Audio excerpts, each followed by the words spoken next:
All right, Rod, it's time to start working on putting this Auburn pause in your rear end here. And before I take this apart and clean all this up, I wanted to make sure, since we're going to reuse these gears, that they're all in good shape and get some measurements off them so that I can put it right back to where it is. So right now I've got the checking the backlash on it, and I've got your yoke locked out here, and it looks to me like it's just right at 12 thousandths of backlash in it, and that's pretty consistent, and that's pretty good for what it is. So that's where I'm going to put it back at.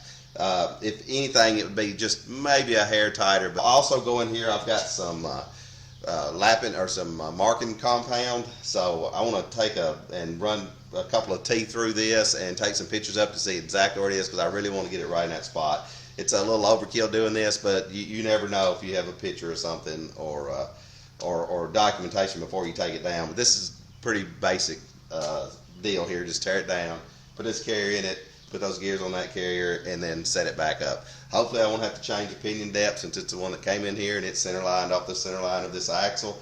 So I'll just hopefully just better remove the shims and stuff that's on it over to this one, and then all I'll be working on then would be changing it from side to side and preload. So let me get this thing apart, and then I'm gonna do my compound here, my marking compound, and then get it cleaned up. It's going well. I've got the housing. It took me a lot to get that pinion out of there. It was frozen right here to the bearing, and it took some heat and a lot of pressure, but it finally popped loose, and I was able to clean that up, and it looks like brand new right there now.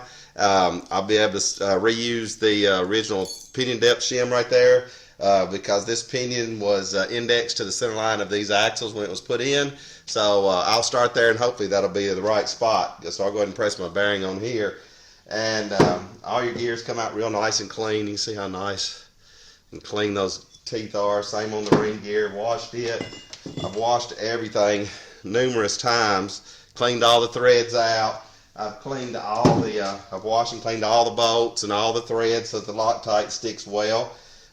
Cleaned up your caps. I've brushed all the surfaces for all the bearings with a light scuff pad, and got all that in good shape. Then in here, I've done the same in here. I washed this before I tore it apart. Then I got it all apart, pressed all the bearings out, washed it again, then kind of scraped it around and cleaned it out and got rid of some of the glue, and then washed it again. And then I went in there and I polished all this up and polished this cover. Every bearing landing everywhere in here has been cleaned and polished up, ready for the bearings. And then I went ahead and washed it one more time to get any of that residue out. So that's really, really clean. And so now I just put your gear on your carrier here, and we'll start setting this thing up. And I know the yoke is on the way, so I'll have to wait till the yoke gets here. But so far, so good. It's really nice and clean. How clean all that is, and all of those. And all your bolts. These are your original shims. I may end up using one of those or both of those. I'll start with both of them and see how it fits. And there's that original shim. I'm going to start with that one, and it should be good.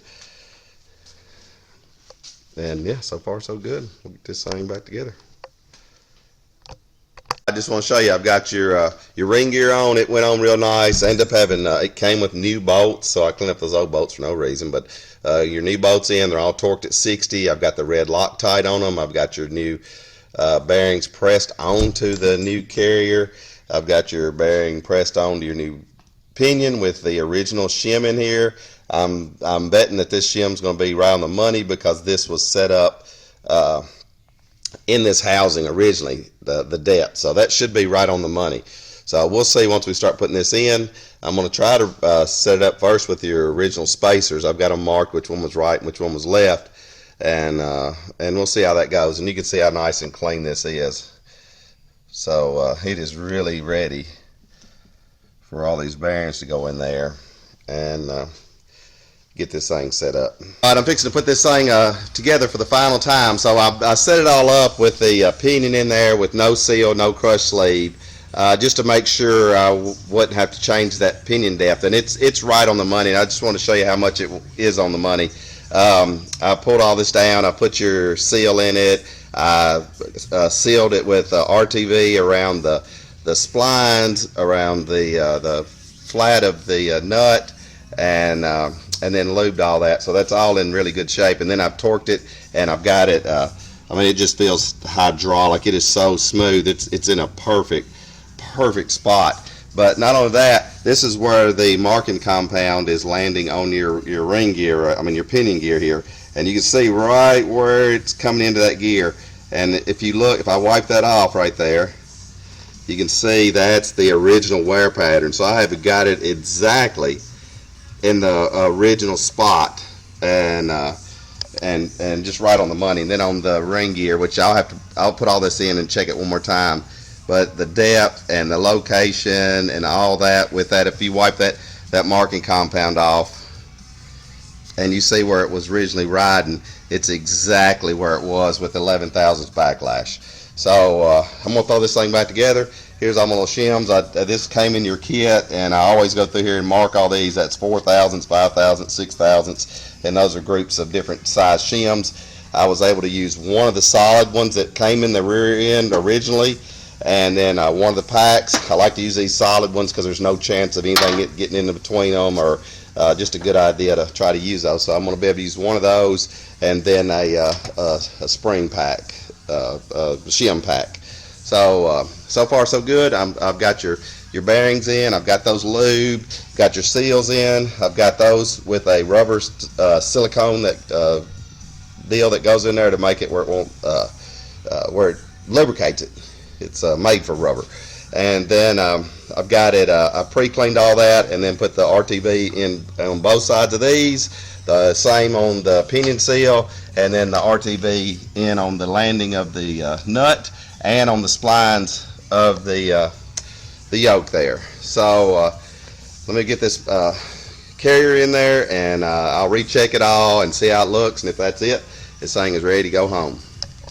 But I got it all together, and it turned out real nice. The pattern is exactly the way it was before. If you wipe these off, you'll see the pattern is where it was wearing before is exactly the same depth. I've got 10 thousandths on it now. So I had 11 to 10, so that's just a thousandths tighter, which I think that'll be fine. And yeah, I'm gonna get her cleaned up, and yeah, it's ready to go. All these bolts are right back in their original location. They've been cleaned, they've been torqued, and then I peened them all, peened the caps, retorqued all these 60 pounds. All these are 60 pounds, been cleaned, red Loctite, nice preload on the carrier, and nice preload on the pinion, and seems to be ready to go. So I'm going to clean her up, and it's headed your way.